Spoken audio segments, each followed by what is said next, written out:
अभी हम लालगंज में हैं और आज बुद्ध पूर्णिमा मनाई जा रही थी। लालगंज में दशकों बाद मनाया गया है। क्या कारण था कि दशकों बाद याद आई है यहाँ के लालगंज के जो सामाजिक कार्यकर्ता है या जनप्रतिनिधि है उनको? क्योंकि 1990 में मुझे जानकारी मिली कि 1990 में भगवान बुद्ध की जो स्थापना हुई थी चित्रकूट चौक, तब से लेकर अभी तक किसी ने वहां पे न माल्यार्पण किया था न कुछ किया था। उसको लेकर के आज क्यों किया गया, इतने दिन बाद क्यों याद आई, इसी को बैठे हैं यहाँ के जो सामाजिक कार्यकर्ता है हमारे साथ विजय कुशवाहा जी, उन्हीं से पूछते कि आखिर इतने दिनों बाद क्यों याद आई। देखिए, जब हम लोग किसी ने कहा कि पहले जानो तब उसको मानो, जब हम लोग होश संभाले उसके बाद हम लोगों को उसके बारे में ज्ञान प्राप्ति हुई, जब हम लोगों ने अध्ययन किया तो हम लोगों को लगा कि नहीं, भगवान बुद्ध की विचार को मानना चाहिए और उनकी विचार को आगे बढ़ाना चाहिए। तो किसी भी कार्यक्रम के माध्यम से ही किसी चीज़ की शुरुआत की जाती है।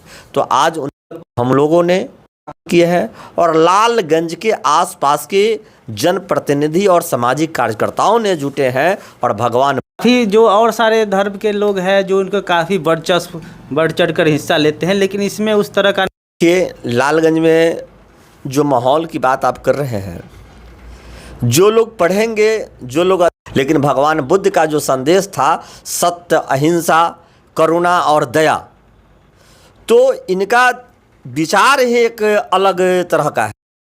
इस विचार को जो लोग माना है सबसे ऊपर ऊंचाई पर है। दुनिया के जितने भी देश जो है भगवान बुद्ध को माना, वह विकास की ओर दिखाई दे रहा है। और जो हमारा भारत से जो और वैशाली से जो बौद्धिस्टों के जो विचार है, वो विचार को सम्राट अशोक के 10वें पुत्र के समय से ही भारत में इसको दबाया गया है। लेकिन अदर कंट्री में जाते हैं, वहाँ बुद्ध की धरती का नाम लेते हैं, फिर इस भारत में ही बुद्ध को क्यों भुला रहे हैं लोग?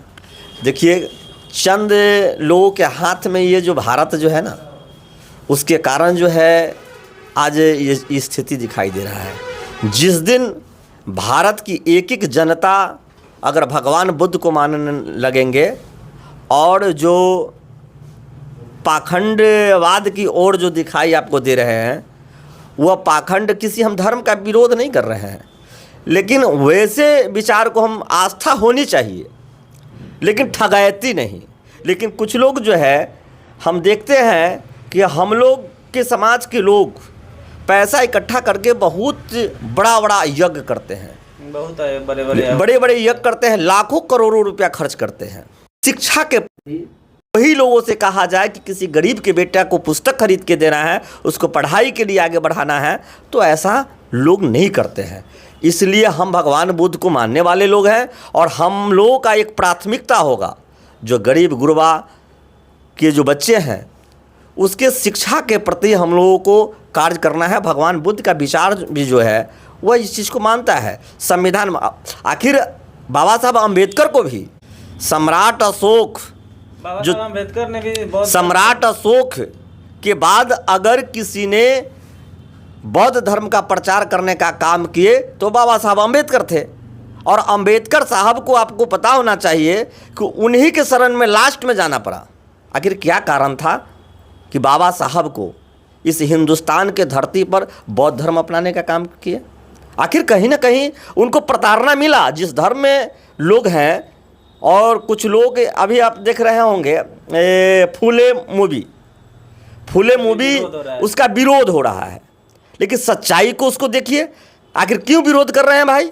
आखिर फूले मूवी में कौन ऐसा चीज़ है जिसका आप विरोध कर रहे हैं? उसमें तो वास्तविकता दिखाने का प्रयास किया गया है, लेकिन उसके कुछ समुदाय के लोग हैं जो उनका विरोध कर नहीं। तो ऐसा आखिर जो आप किए हैं उस पर ढांकने के काम नहीं कीजिए। मैं इस चीज़ को विरोध कर, अगर वो लोग कर रहे हैं तो मैं भी प्रतिकार करना चाहूँगा कि जो सच्चाई है वो सच्चाई दुनिया के आगे आना चाहिए और उसको लोग देखेगा, तब जाकर फिर से जो है हमारा भारत जो है बुद्धमय भारत बनेगा। ज़्यादा समय नहीं लूँगा। और राजेश जी से एक छोटा सा सवाल है कि जो बिहार का जो पुस्तक था, सिलेबस था, उसमें माध्यमिक विद्यालय के सिलेबस में शामिल किया जाता था, बुद्ध को पढ़ाया जाता था।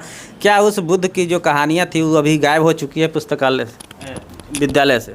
देखिए, हम लोग तो जिस समय से था, अभी अब देखना पड़ेगा सिलेबस कुछ सवाल की इसको हम लोग देखते हैं और हमारा कोशिश होगा कि शामिल हो, हम लोग आवाज़ उठाएंगे इसके खिलाफ। है अभी कोई सिलेबस में है नहीं, जो विद्यालय में माध्यमिक विद्यालय में पहले पढ़ाया जाता था, हमने भी पढ़ा था, उंगली मार डाकू का कहानी पढ़ाया जाता था, बुद्ध के बारे में बताया जाता था, वो क्या अभी सिलेबस में है? मुझे जो अभी मैं कुछ बुकें देखा जिसमें अंगुलीमाल से नाम शायद कोई चेंज करके क्लास 6 या 7th में, यानी पहले क्लास 5 में था, लेकिन अब क्लास 6 या 7th में है। वो अभी हमको याद पूरा नहीं, लेकिन उस कहानी को हम देखे हैं, कहीं कुछ अति में देखे उस कहानी को।